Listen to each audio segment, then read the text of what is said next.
വചനം 75.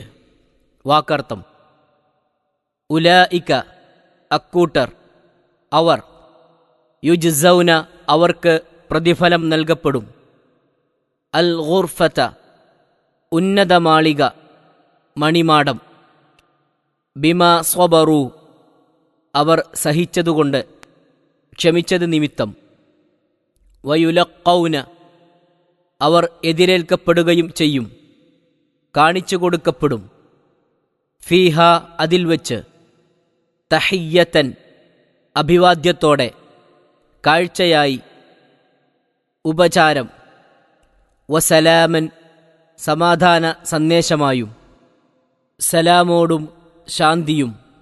أولئك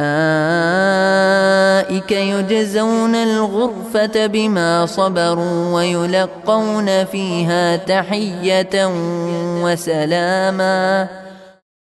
അവർ സഹിച്ചതിൻ്റെ ഫലമായി അവർക്ക് മണിമേടകൾ പ്രതിഫലം നൽകപ്പെടുന്നതാണ്.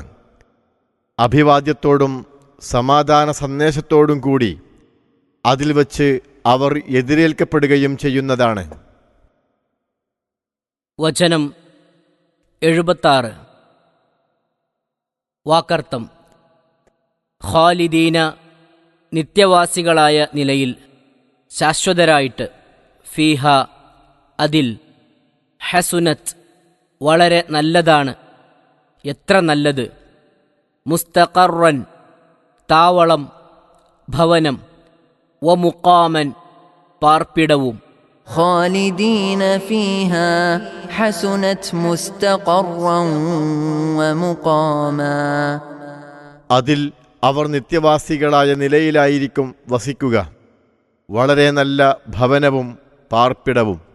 75-76 വചനങ്ങളുടെ വിശദീകരണം. അവർ ഒരിക്കലും അതിൽ നിന്ന് പുറത്തു പോകേണ്ടി വരികയോ അതിൽ വെച്ച് മരണമടയുകയോ ചെയ്യുന്നതല്ല. അവർ സ്വർഗത്തിൽ ശാശ്വതരായിരിക്കും. വസിക്കുവാനും സുഖിക്കുവാനും അതിൽ പരം നല്ല ഭവനം വേറെയൊന്നില്ല എന്നു സാരം.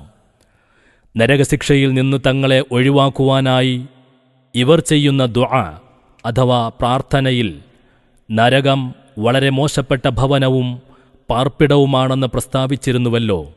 അതുകൊണ്ട് അതിനു നേരെ വിപരീതമായി സ്വർഗത്തിലെ മണിമാടങ്ങൾ വളരെ നല്ല ഭവനങ്ങളും വളരെ നല്ല പാർപ്പിടങ്ങളുമാണെന്ന് ഇവിടെ പ്രത്യേകം പ്രസ്താവിച്ചിരിക്കയാണ്. അവസാനമായി അവിശ്വാസികൾക്ക് കനത്ത ഒരു താക്കീത് നൽകുവാൻ നബി സ്വല്ലല്ലാഹു അലൈഹി വസല്ലമിനോട് കൽപ്പിച്ചുകൊണ്ട് ഈ അധ്യായം അവസാനിപ്പിക്കുന്നു.